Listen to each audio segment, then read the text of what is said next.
Hello everyone, my name is SARAI Cristina Calipuente. I'm from Bolivia and I'm suffering making this video. Yes, I'm suffering making this video. This is very out of my comfort zone, but I have to do it. So here we are. Today we're going to talk about my focus project, and this is about post-pandemic social anxiety disorder. For start, what is social anxiety disorder? Well, social anxiety disorder, also called social phobia, is a mental health problem. It is an intense and persistent fear of being watched and judged by others. This fear can affect work, school, and other daily activities. So it means it affects everything. Your personal life, it can affect everything. It can even make it difficult for people to make and keep friendships, relationships. Consequently, problems may appear to start maintain conversations, observe each other when eating or drinking, giving talks in front of other people, and so on. Um, some some signs and symptoms of social anxiety disorder include the persistence of the following, like fear of situations where you could be judged, distress over feeling embarrassed or humiliated, intense fear of interacting or talking to strangers, fear of others noticing that you are anxious. Oh my god, that's a very awful experience. Fear of having physical symptoms to may cause you discomfort, such as blushing, sweating, or trembling with the voice. Um, or you can also stop doing some activities or stop talking to certain people for fear of being embarrassed. Avoid situations where you can be the center of attention, have anxiety in the moments before facing or situation or activity that scares you, intense fear or anxiety during social situations. After social situation, analyze your performance, identify flaws in your interactions, expecting the worst possible consequence of a negative experiences and social situation. It's like your head is working but in the bad way. It's not doing, it's nothing positive, it's very negative or pessimist, and it affects you in the bad way. Actually, I'm suffering this, all that I mentioned before. I'm suffering and I live constantly and it's a bad experience, it's awful. It is very, how can I say, very stressful situation because you can make new friends. You can, even if you try, there's a big fear to be judged, criticized, and just say, no, I prefer to stay alone at home in my bubble to stay safe. And that's a very big problem. I noticed that when the when the quarantine ended and some activities were allowed, I went to university and there were many people and I was shocked. I was like, oh my god, what happened here? Why here are many people? And I start to hyperventilate. I lost my breath and I didn't know what I'm going to do. I just walk as fast as I can to the exit. I took the first bus to my home, and luckily, thanks God, the bus was empty. And I start to calm down and to breathe.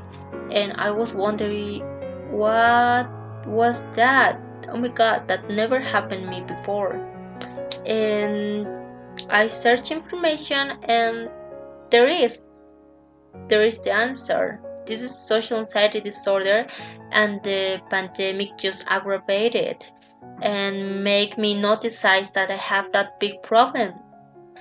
And it can be, it could be worse for that time, but luckily act, I acted very fast, and this problem even can have physical signs or symptoms that can accompany social anxiety disorder, and they can be like redness or a rapid heartbeat or tremors or sweating or upset stomach or feel like nausea or difficult of breathing, like oh my god, you can, even if you want you can, or even dizziness or like the deadness. It's like oh my god, what's happening, or even feeling that your mind went blank.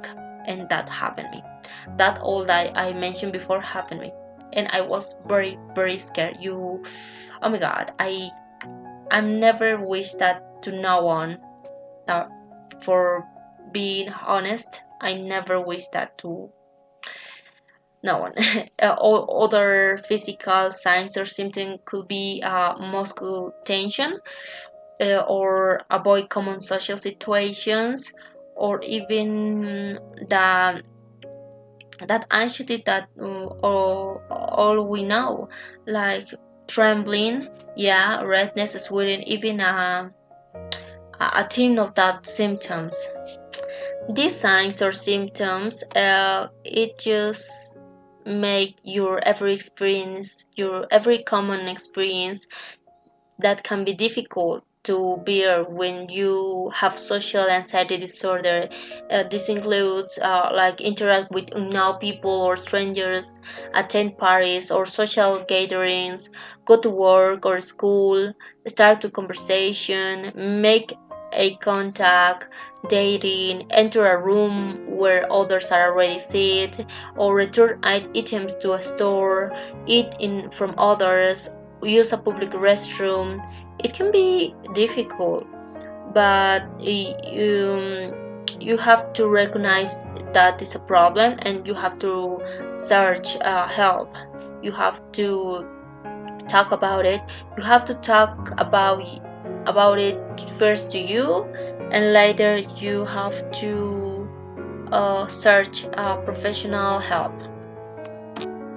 like psychologists. Even you have to talk about this your close friends, your family, and notice them that you have this problem, and if they could help you to affront it, but step by step, no all in one, step by step, because it's a big process. But there's no at all. The symptoms of social anxiety disorder can change over time. They can be exacerbated by demands or stressful situations. Although avoiding anxiety reducing in situations may make you feel better in the short term, your anxiety is likely to continue in the long term if you don't get treatment. For example, when you're a child, it's normal to be shy or introverted, but it has to change with the time. But if this didn't change and it just worsened, there's a social anxiety disorder, and this is going to mess up your life, your social life, your normal life, your common life. There's not going to be like the others, with friends, with parties, with events, and you're going to lose your life. You are not going to be able to enjoy that things.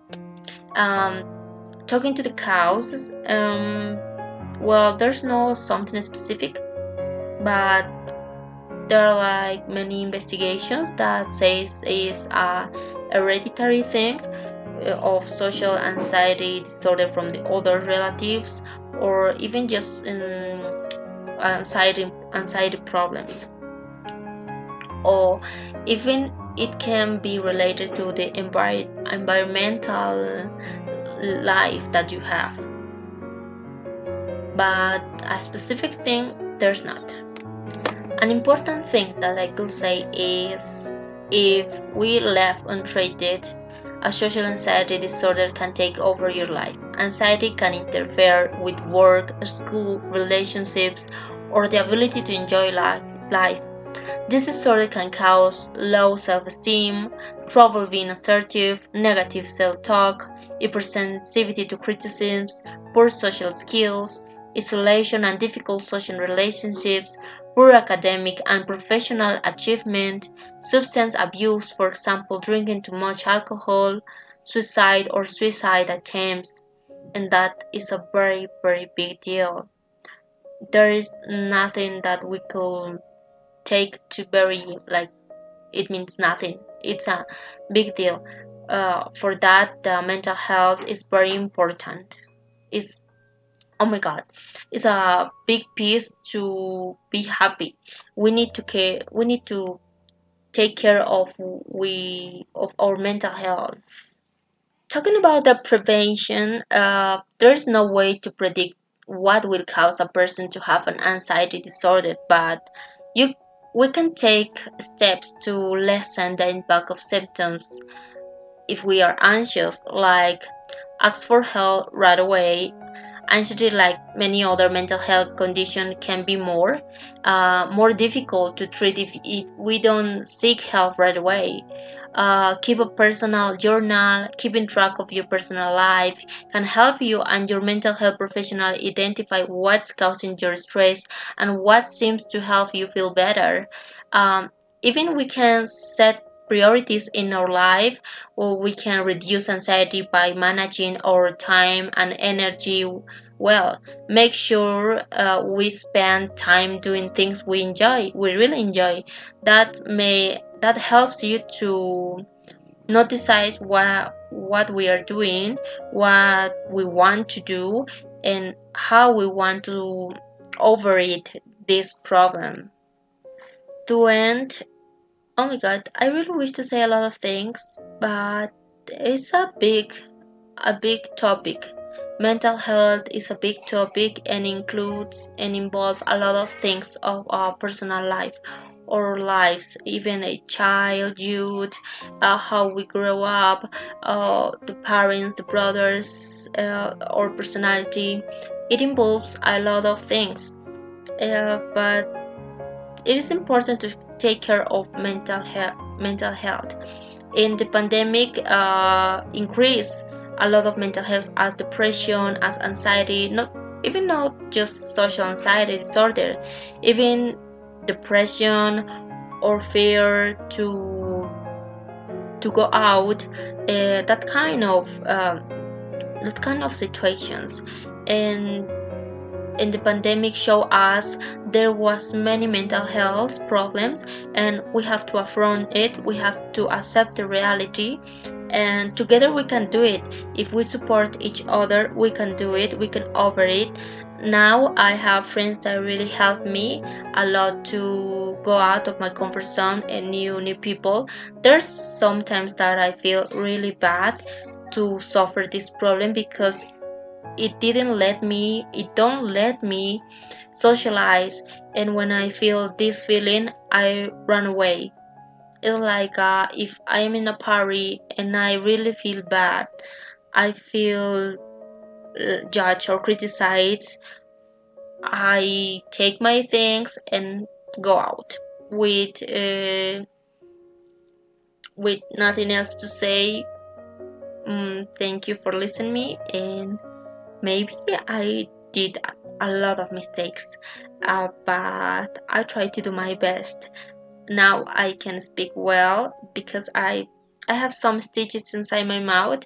I try to do my best with vocalizing and make me understood. But thank you for listening me, and I hope you enjoyed the information that I gave you.